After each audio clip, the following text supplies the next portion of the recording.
You do OnlyFans. Aha! You're traditional, yes. Just to be clear, what are you? Prime. You're prime? Top notch. That woman is the worst woman you can get.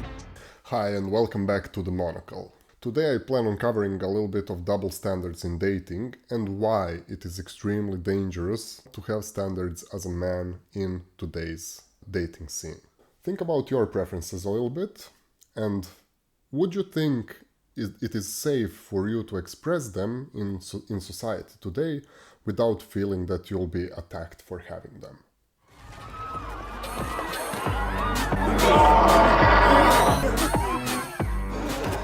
So I found some videos for today where we can go through a little bit of these double standards and check how women perceive men when it comes to what their partner, potential partner, should bring to the table as opposed to what they are bringing to the table. I am the table. I am the table. I am the table. I am the table. So let's have a look. I think reality hits men harder than women. Women, whenever men have a standard, they're shamed for it. So like if they say I want thin chicks, they'll say fat shaming. They'll say I don't want to date a girl that's been ran through, it's slut shaming. Where women, if we have a standard, we're praised for it. I will say a very prevalent preference on the women's side where they prefer tall guys. And there is also a preference on the men's side where they prefer fit women, so fit or thin women. When you're creating your Tinder profile, you're able to input your height, but you're not able to input your weight or your preferred weight that you would like the other person to have. So if that is not a double standard, I don't know what is, to be honest, since in general it's well known that men are looking for a certain type of body and women are looking for a certain height when it comes to men. Women always have two choices, so they can decide either to accept these preferences, say okay, we're not right for each other and move on, or what I see increasingly, they resort to shaming men for their preferences. So this is one of those weird things that is happening today, which is why I'm making this video now. You have any kids? 3 kids. How old are your kids? 19, 14, and 2. How old are you, Nisha? I'll be 40 next month. Okay. Do your kids have the same father? 4 decades. 3 fathers. What's your deal breakers? Deal breakers are multiple baby mothers, more than 2, 3 kids. If you were a man with your resume, you wouldn't date yourself. Probably not. So, but you want a man to date you? Absolutely. Oh my god. I'm having a problem understanding this. I'm trying to find out whether this is just a double standard or it needs to be double standard coupled with room temperature IQ or something like that. I don't think it's just a standards problem. I think this is an individual problem. If she found a man, she doesn't have anything to give that man. So he will never be the first person in her life when it comes to importance. She will not be able to give him a baby. She will not be able to give him time. He will always be the fourth. So it will always be 3 kids and then him to her. That woman is the worst woman you can get. So she was already a single mother with 3 kids, showing extremely poor judgment because, you know, baby daddies and so on, and she's also delusional. So good luck finding a cat. Are you friend zoning him? Yeah, we're just gonna go out as friends from Okay, now so you're on. turning him down because he paid. Because he paid or he... Or sorry, excuse me, because he split the bill. Yeah. But, okay, so you do have an issue if a guy wants to split the bill. Yeah. Why? I just think traditionally, like, a man should pay on... Oh my god, I love it when they say traditionally. They and their Emmental cheese with 17,000 holes at 17 years of age. the first date. You're not a traditional woman. I think I'm quite traditional in my own ways. You do Traditional in your own ways. Yeah. What are these ways? OnlyFans. There's nothing. I You do OnlyFans. You're traditional, yes. I have OnlyFans girls on the show. I'm fine with it. However, you're not a traditional woman. I think I'm pretty traditional outside of Are you a virgin? OnlyFans. If she's traditional outside of the OnlyFans aspect, maybe the guy's traditional outside of being willing to pay for her dates. You said your body count, and look, I'm not shaming you, but your body count's 16, right? Yeah. A traditional woman is a virgin. Well, I disagree. That's not my definition of traditional. I mean, yeah, okay, that's cool. That's, I disagree is amazing as a statement. That's how the flat earth movement started. Like you have a lot of science and proof that, that the earth is round, and there some guy was there and said, I disagree. But we don't want dick that bad.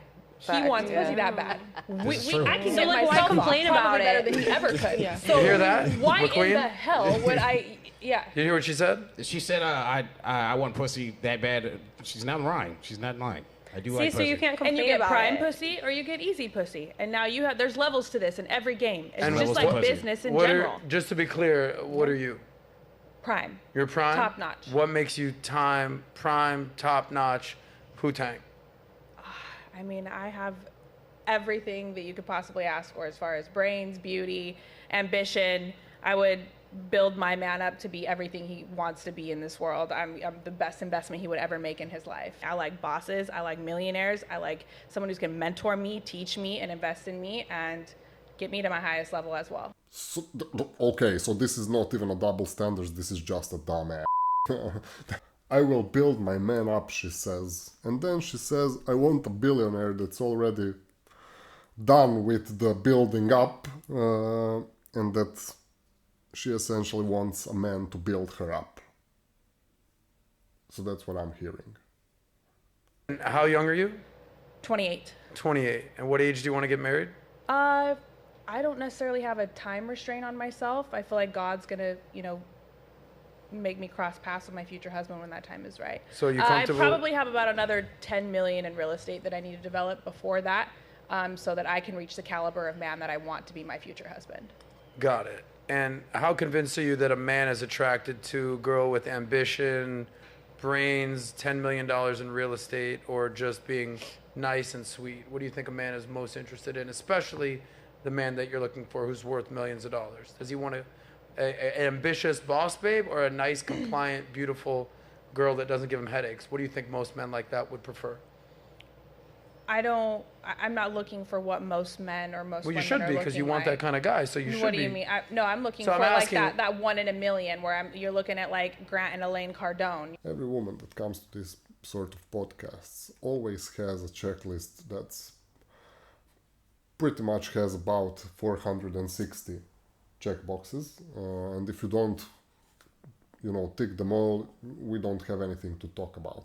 And the majority of the women, and she's not excluded. This is the problem. The majority of women now just say I'm the table. So what I see here is her having this 460 layer checklist that you need to be a 1 in a million guy, you need to be already developed, have everything, and that then she will help build you up. I'm not 100% sure what the logic is there. Like, I will help build my man up, and my man already has 3 jets and 100 houses and cars and stuff.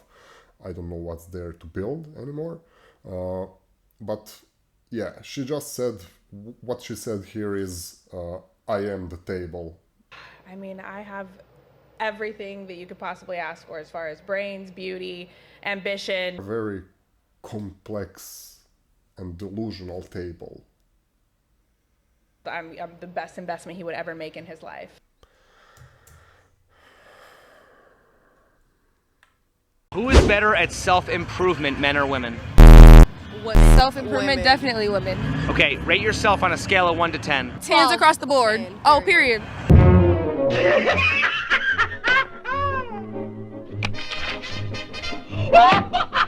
They look nice. Are they a 10? I'm gonna say, even looks-wise, they are not a 10. But as far as I know, they said 10s across the board. So, personality already doesn't look like a 10, but yeah. Okay, isn't saying you're a 10 admitting there's no room for improvement? No, not at all. Isn't the first step towards improvement admitting you're not perfect? You're right. Yes. We were perfect. We just said We we said were we're 10s. 10s. You didn't say that being on a scale of 1 to 10, 10 being perfect. Facts. Well, what would be perfect then on a scale of 1 to 10? There is no perfect, really. You didn't say 10 being perfect. Correct. Technically, the truth, yeah. So they only look at their body and attraction part of the whole story when they say, I'm a 10.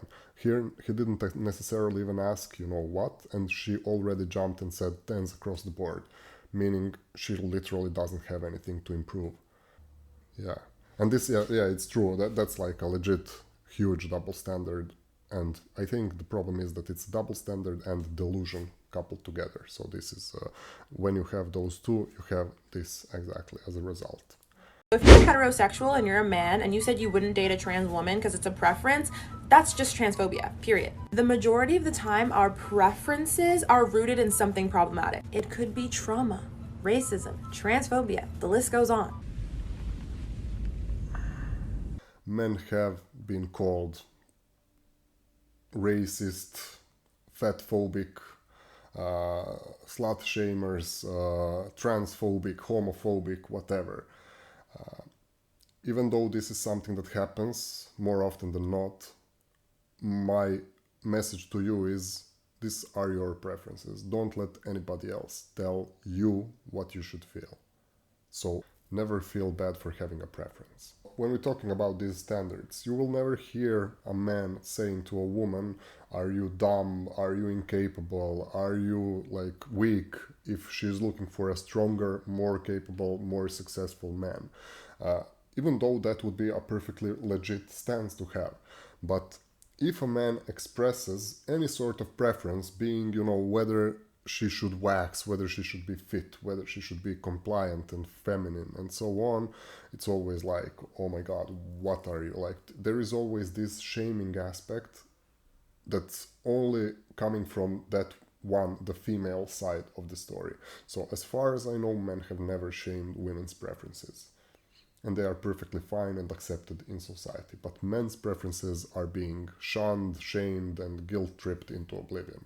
Whenever you're authentic enough to express your preference with a woman, there is always the risk that you will be called insecure or something like that. So are you insecure for having this and this preference and so on?